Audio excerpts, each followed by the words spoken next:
अस्सलाम वालेकुम दोस्तों, मेरे पीछे आप देख रहे होंगे बड़े खूबसूरत सा माहौल है और थोड़ी सी बैकग्राउंड में भी आवाज़ आ रही है, लेकिन उस आवाज़ पे अभी मत जाइए।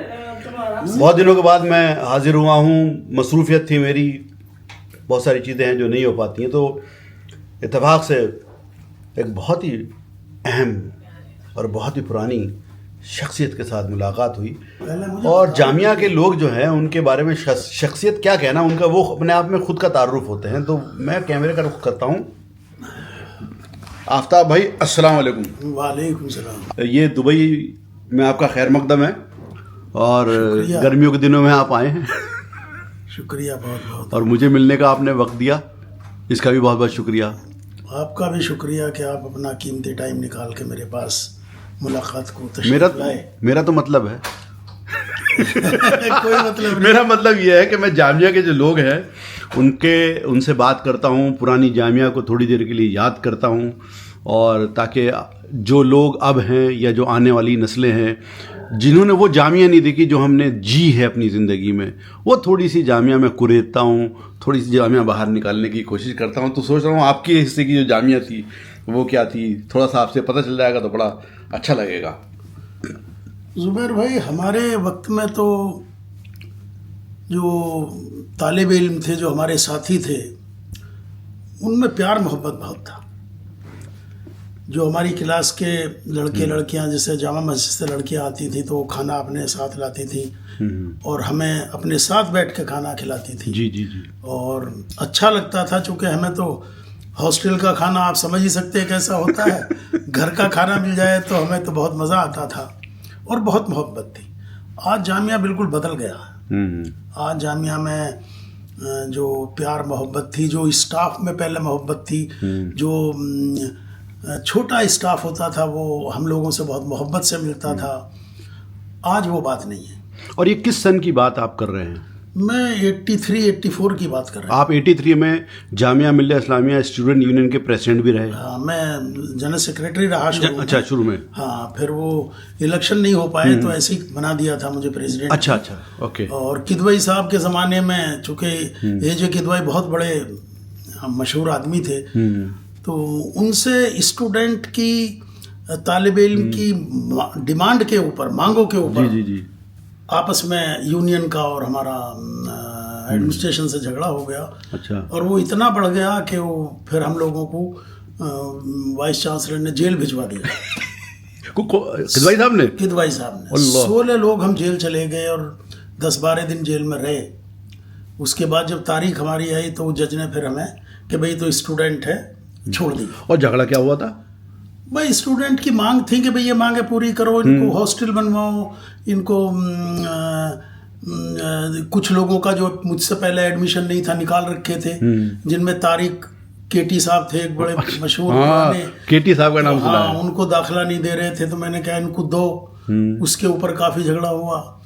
और कभी भी जो मजबूत स्टूडेंट लीडर होते हैं उनका और एडमिनिस्ट्रेशन का तो टकराव होता ही होता है। तो बहुत उसके बाद फिर जब निकल कर आए तो किदवाई साहब से मुलाकातें हुई, जो डीन थे, जो मजबूत लोग थे उनके आसपास, उनसे बातचीत हुई, तो उन्होंने फिर कोशिश करी कि भाई ये गलतफहमी हो गई थी। फिर मुझे दोबारा दाखिला दिया।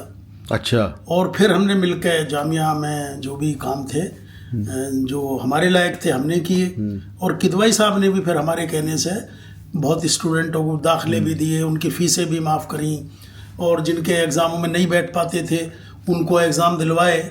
तो वो माहौल बहुत अच्छा था। वो स्टूडेंट यूनियन जो थी, जैसे कि अब तो जामिया में बहुत साल हो गए, इलेक्शन तो नदारदें हुए ही नहीं, तो जो जामिया में इस वक्त एल्यूमनाई हैं या जामिया में जो स्टूडेंट हैं उनको तो पता ही नहीं होगा स्टूडेंट यूनियन होती क्या थी, उसके फ़ायदे क्या होते थे। बिल्कुल। जो आप करवाते थे। जी जी जी। यानी कि आप इजीली अवेलेबल होते थे। ऐसा होता था कि मैं तो जो कमेटियाँ चेयरमैन, जो इलेक्शन, जो एडमिशन्स करते थे लोग, जो हमारे डीन होते थे, तो मैं तो जो बेचारे जिनको कोई सहारा नहीं था उनकी लिस्ट ली और मैंने जाके कहा कि ये एडमिशन पहले होने चाहिए। उस ज़माने में न कंप्यूटर, ऐसा ज़माना भी नहीं था, उनके हाथों में होता था, वो कर लेते थे जी। और जो भी आदमी इलाके से, गांव से, कमज़ोर तबके के आते थे, हम उनकी बहुत हेल्प करते थे। यहाँ तक कि अगर किसी पे फीस नहीं है उसकी फ़ीस भी जमा करा दी इकट्ठे करके। कपड़े तक भी बना दिए हमने अपने साथ। माशाल्लाह। तो आज वो देख के अच्छा लगता है कि वो आगे बढ़ गए और बहुत अच्छी अच्छी जगह, जिनमें इंग्लैंड तक, लंदन में बहुत हैं ऐसे बच्चे जो कामयाब हो गए यहाँ से जाने के बाद, और आज वो अल्लाह करे फैमिली उनकी बहुत अच्छा ज़िंदगी गुजार रही है।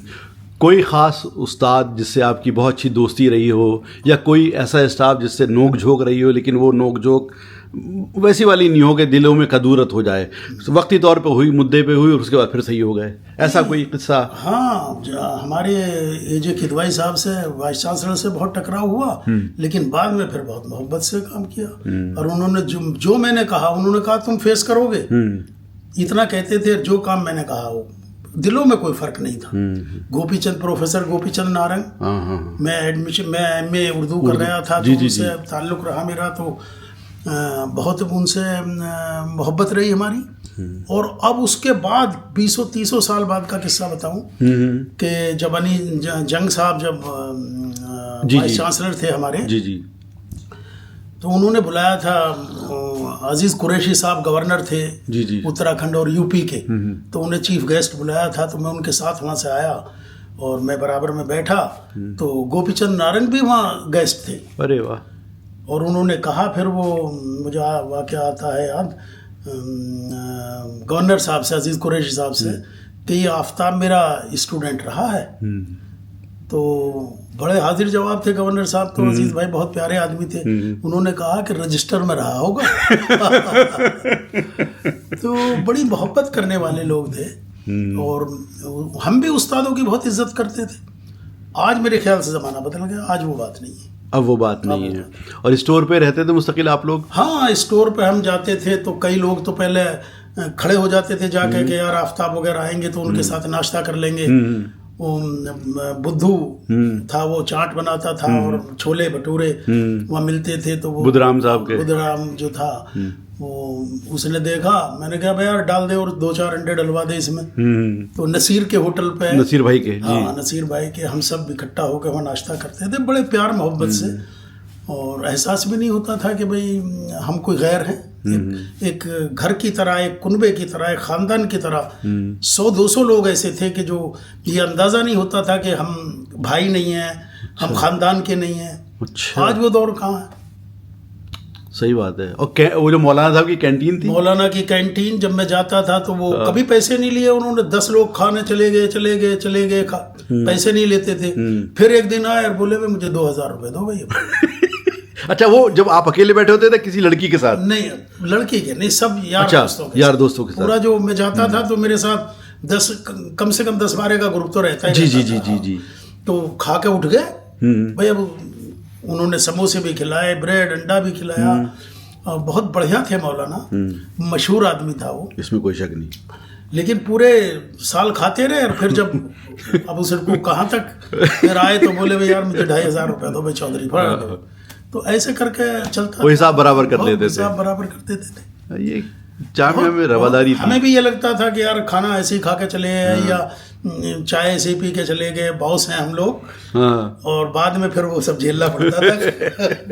मतलब ये फील नहीं होता था कि अगर पॉकेट में नहीं देखते थे, अगर भूख लग रही है तो खाना मिल जाएगा। हर चीज अवेलेबल, जैसे आज है कि सोचना पड़ता है कार्ड है क्या है, वो सब नहीं था। वो भी, और मोहब्बत वो नहीं रही। पहले तो आप आ गए तो आपने, ठीक है, आपने इंतजाम कर दिया।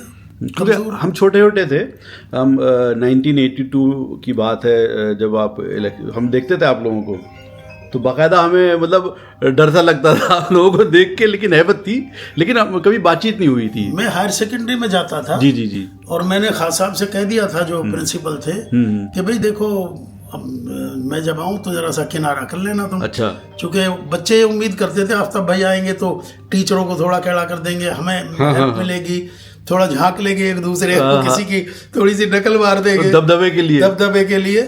तो पूरा मौका मुझे रहता था, और वहाँ से लड़के बाकायदा मुझे बुलाने आते थे, आफ्ताब भाई हमारे पेपर है, तुम आ जाओ जरा सा, हमें फ़ायदा हो जाएगा। तो लिहाज करते थे एक दूसरे की। उस्ताद भी समझते थे कि भाई चलो बच्चे हैं अपने, तो वो माहौल। आफ्ताब भाई आप कौन से हॉस्टल में रहते? उस जमाने में हॉस्टल तो एक ही था, ले दे के। कौन सा? वो टीटीआई में जो नहीं, टीटीआई में तो मैंने किदवाई साहब से कहा कि इसमें तो मैं रहूंगा नहीं, क्योंकि उसमें तो 6-6 लोगों के बेड पड़े थे। हाँ हाँ हाँ। मैंने ही कोशिश की कि कोई हॉस्टल बनवाओ, मेरी ही मांग पे ये SR के जो बना है, SR की दवाई शुरू हुआ। मैं इसमें रहा। अच्छा। वरना मैं भरतनगर में रहता था, गुजर ने मुझे कमरा दे रखा था, भरतनगर रहता था मैं। और जब ये हॉस्टल बना तब मैं उसमें गया और मैं फिर उसमें बहुत साल रहा, और उसमें फिर कमरे में कोई आना भी नहीं चाहता था। कौन सा रूम नंबर था आपका? मेरे ख्याल से 102 नंबर। 102 में बड़ा मशहूर। हाँ, और उसमें फिर बाद में कोई नहीं आया कि भाई आफ्ताब भाई रहे, जो मेरा एडमिशन भी नहीं रहा, उसके बाद भी हम पढ़े रहे, रहते थे ऐसे कि भाई हॉस्टल में ही जाके, चूंकि बच्चों के लड़कों का दोस्तों का प्यार मिलता था, पूरा खाना भी खा लिया और पुराना स्टाफ वो भी सपोर्ट करता था, वो भी हो जाता था। तो फिर उसमें ना 2 स्टूडेंट का दाखिला किया। अच्छा। उनको उसमें रखा, और वो भी मेरे आवाज़ क्या पहचान से पहचान लेते थे कि आफ्ताब भाई आ गए। अरे वाह। तो वो दौर बहुत अच्छा दौर था। तो मिस करते हैं आप वाला दौर? बहुत एहसास होता, बहुत याद आता। और कॉलेज का ज़माना तो पहले औरों से सुनते थे, अब हम कहते हैं कि यार वो ज़माना कहाँ आएगा। न फिक्र था, न फाका था, न डर था, न दहशत थी, और अपनों के लिए लड़ जाते थे जाके। हमारे राजकुमार वशिष्ठ जो बाद में प्रेसिडेंट हुआ, जी, उसको DAV कॉलेज वालों ने पीट दिया था, एक वाकया हो गया रास्ते में बस में। अच्छा। तो फिर वो समझौता करना है, मैंने कहा समझौता नहीं होगा भाई, बदला लेंगे। अच्छा। तो फिर वो कॉलेज में कहाँ सोचता, DAV कॉलेज लाजपत नगर जाते थे। लाजपत नगर जो था श्रीनिवासपुरी पे था वो। हंसराज नहीं, DAV पहले DVA पढ़ता था। हाँ, वो जो TB का हॉस्पिटल लेफ्ट में था, ये राइट में था। ये राइट में था। जी। तो खैर फिर हम काफ़ी लगे रहे, मैं और आबिद, बाद में आबिद अख्तर भी प्रेसिडेंट बना, वो था, राजकुमार था, और 2-4 लड़के राजस्थान के थे, वसीउल्ला वगैरह और समीउल्ला। तो हॉकी गाड़ी में पड़ी रही थी। अब भैया हमने तो कॉलेज की इज्जत पे, जामिया की इज्जत रखनी है। तो ये लोग एक बार पता चला, जिसमें वो दिल्ली यूनिवर्सिटी में चुनाव लड़ा था NSY से करण सिंह। अच्छा। हाँ, जो बाद में सेंट्रल उसमें भी रहा, NSY में रहा, तो उसका मामला था। तो वो पिक्चर देखने चले गए। वो सुभाष चौधरी ऑल इंडिया का NSY का प्रेसिडेंट था। सुभाष चौधरी तो यहाँ के थे, जलेना के? नहीं, वो सुभाष चौधरी हरियाणा के थे, NSY के प्रेसिडेंट थे ऑल इंडिया के, कांग्रेस के। तो ये वहाँ चले गए।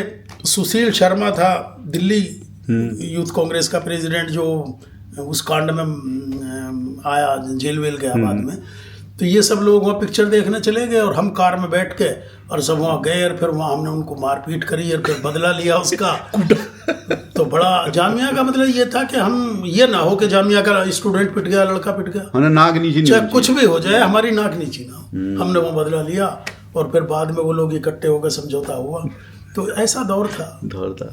अब जो जामिया है वो तो बिल्कुल ही बदल पता ही नहीं चलता, चूंकि इलेक्शन ही नहीं हुए हैं बहुत साल, तो इलेक्शन को हो गए तो चुपचाप पढ़ रहे हैं लोग, बस ऐसे ही आना जाना आते हैं। मतलब उनको मेरी ये समझ में नहीं आता आफ्ताब भाई के, ये पढ़ाई और इलेक्शन एक साथ की चीज़ें होती थी, इसको लोग अलग अलग क्यों देखने लगे? इलेक्शन का मतलब हिंदुस्तान की डेमोक्रेसी। बिल्कुल। और उसमें वहीं से शुरू होता था कि बच्चों के लिए कोई चुना जाएगा तो वो हमारे साथियों के लिए काम करेगा।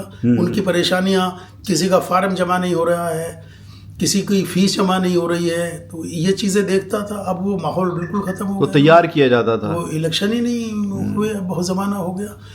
अच्छा, वहाँ से लड़के भी अब हमारे साथ के निकले जी। कई लोग पॉलिटिक्स में आगे चले गए। जावेद अली खां थे, वो राज्यसभा में चले गए, और कमाल अख्तर था, वो सब जूनियर में अजीज भी हैं, वो चले गए यूपी में मिनिस्टर नंबर, काफ़ी जामिया का नाम हुआ और इज्जत दी उनकी वजह से मिली। तो जिनको मौके मिल गए वो अल्लाह करता है। तो जामिया के बच्चों के लिए जो अब आ रहे हैं, जिन्होंने जामिया वो नहीं देखी जो जामिया रियल में थी, कोई पैगाम? बस मेरा पैगाम यही है कि जो मुझे अच्छा लगता है, जैसे मैं अब आया हुआ हूँ दुबई, तो यहाँ जो जामिया के लोग लड़के हैं वो सब मुझसे कांटेक्ट कर रहे हैं और मोहब्बत दे रहे हैं और इज्जत दे रहे हैं, मुझसे मिलना आ रहे हैं, मुझे बुला रहे हैं। जैसे मैं इंग्लैंड गया एक ज़माने में, जी 4-5 साल पहले, तो वहाँ तो 100-200 लड़के मिलने आ गए और पूरा गैंग जामिया का। इतनी खुशी हुई कि उन्होंने कहा कि आफ्ताब भाई एक एक दिन भी खाना खाओगे तो 70 लोग तो हम मौजूद हैं। तो वो मोहब्बत जामिया की पिछले महीने में अमेरिका में था, तो वाशिंगटन से रिज्जू का फोन आया, गफ्फार मंजिल के कई लड़के थे वहाँ बॉस्टन में, उनके फोन आए। तो वहाँ दूर बहुत है इलाका, वो कई सौ किलोमीटर चलना पड़ता है।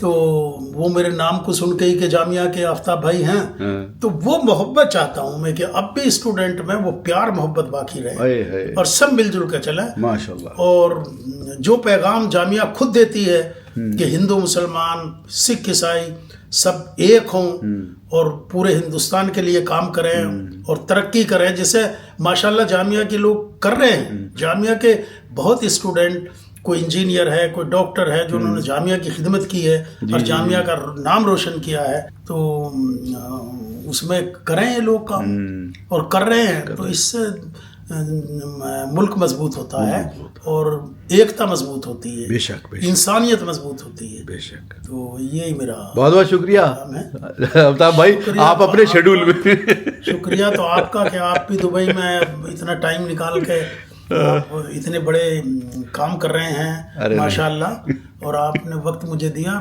मैं नहीं आप बड़े भाई हैं मेरे, और जो बड़े भाई हैं वो बड़े भाई तो हुक्म करते हैं, और कुछ नहीं। शुक्रिया, बहुत बहुत शुक्रिया, जज़ाकल्लाह खैर। अस्सलाम वालेकुम व रहमतुल्लाहि व बरकातहू।